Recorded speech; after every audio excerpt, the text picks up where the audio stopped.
Nako po, may nag-resign na naman. Bakit nyo naman iniwan si Junior para sa laban niya kontra korupsyon? Oo, kasi galit daw siya sa korap, kailangan imbestigahan, kaya binuo po niya yung ICI. Yun nga lang, sa 4 na original na nilagay niya dyan, isa na lang ang naiwan. May nag-resign na naman. O ayon dito sa balita, isa na lang sa 4 ang natitira. Isa na lang sa 4 na original na miyembro ng Independent Commission for Infrastructure or ICI na itinalaga ni Pangulong Ferdinand Marcos Jr. ang nanatili sa komisyon. Isang malinaw na indikasyon ng lalim ng krisis na kinaharap ng komite ilang buwan pa lamang matapos itong itatag noong September 25. Bakit nga ba talaga nagsipag-resign sila? Ano kaya yung totoong dahilan? Eh di ba meron namang budget dyan? O di ba? Tsaka saan ka pa nun? Matutulungan mo yung Pangulo para malaman kung sino talaga yung korap. Matutulungan mo yung taong bayan kung talagang seryoso sila dyan ha. Matutulungan mo yung taong bayan dun sa sinisigaw ng karamihan na dapat managot itong mga korap. Bakit isa-isa silang nagsipag-resign?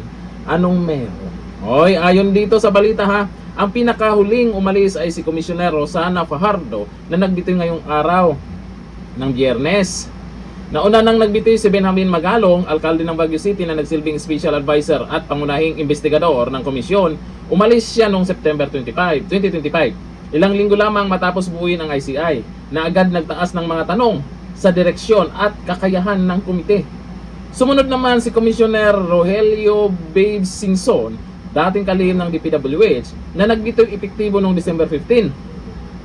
Ayon kay Singson, labis umanong intense at stressful ang trabaho at nakaapekto na ito sa kanyang kalusugan.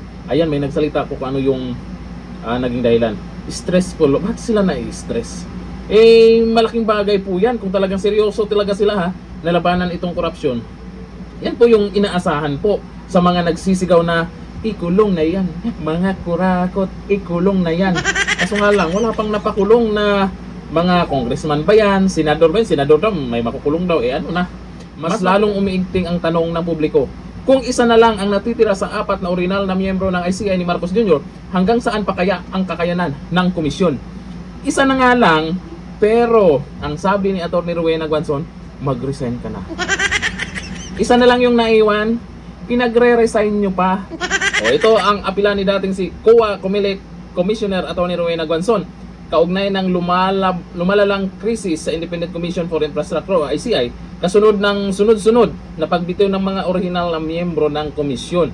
Eh kung ikaw na lang yung maiwan dyan, ay lalong ma-stress yan. Kung sabihin natin na magaling yan, matapang yan, matibay yan, lalong ma-stress yan. Akalain mo yung ibang mga kasama ay nagsipag-resign na nga, samantalang meron pa silang mga kasamahan dyan na magtulong-tulong para imbestigahan kung sino po talaga yung mga dapat managot. Eh ikaw na lang dyan, tapos yung mga siguro kung may ipapalit dyan, mga bago, eh paano yung mga naumpisahan nila? At paalala, yung mga mastermind sa maanumalyang flood control project, hindi po mananahimik lang yan, hindi po maghihintay yan na mabuking sila. Gagawa at gagawa ng paraan yan para guluhin ang ginagawang investigasyon, para guluhin ang ginagawa daw ng ICI yan. Sa isang Facebook post, hayagang inimok ni Atty. Guanzon ang natitirang original na commissioner at chairperson ng ICI na si Andres Reyes Jr. na magbitiw na rin sa pwesto. Kasabay ng payag na ginagamit lamang umano siya ng administrasyon para pagandahin ang imahe ng komisyon. Mag-resign din kaya siya? Eh hintayin natin, abangan natin kung kaya talaga niyang mag-isa. Marami pang dapat imbestigahan dyan. Tapos ganito na ang nangyari dyan sa ICI. Ibalik nyo na sa Senado kay Marcoleta pa. Ibalik nyo na si Marcoleta sa Blue Ribbon Committee at doon na imbestigahan at napapanood ng karamihan. Hindi yung kagaya niyan, anyari na dyan. Sino pa ba ang maniniwala na kaya ng ICI yan? Paano yung pagpunta dyan ni Sandro Marcos? Ano kaya yung pinag-usapan nila dyan? Di ba si Sandro Marcos ay kusang pumunta dyan? Kaso nga lang habang naka-live, bigla na lang nahinto yung live ha. Hindi natin alam yung pinag-usapan nila ha. O, yun isa din yun sa inaabangan ng karamihan. Yung pagpunta dyan ni Sandro Marcos, yung pagpunta dyan ni dating speaker, Martin Romualdez, nagpunta din sa ICI, di ba? Anong balita tungkol doon? Eh kung nagkaganito na sila, asahan pa ba tayo na may managot dyan sa maanumalyang flood control project? Ang daming pumaldo dyan. Kaya maraming nagtatanong dyan, seryoso ba talaga ang admin ngayon na panagutin itong mga sangkot dyan o mga pumaldo di umano sa maanumalyang flood control project? Kasi kung walang mapanagot dyan, sa 2026 budget, alam nating napakalaki na naman ang pera na ilalabas dyan. Hindi hinto yung mga yan.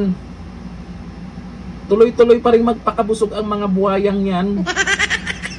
Sa tingin nyo, yung isang naiwan dyan, kaya ba niyang mag-isa dyan? Ay, tama lang itong sinasabi ni Atty. Rowena Guanzon. Mag-resign ka na dyan. Hanggang dito na lang. Thank you. Bye-bye.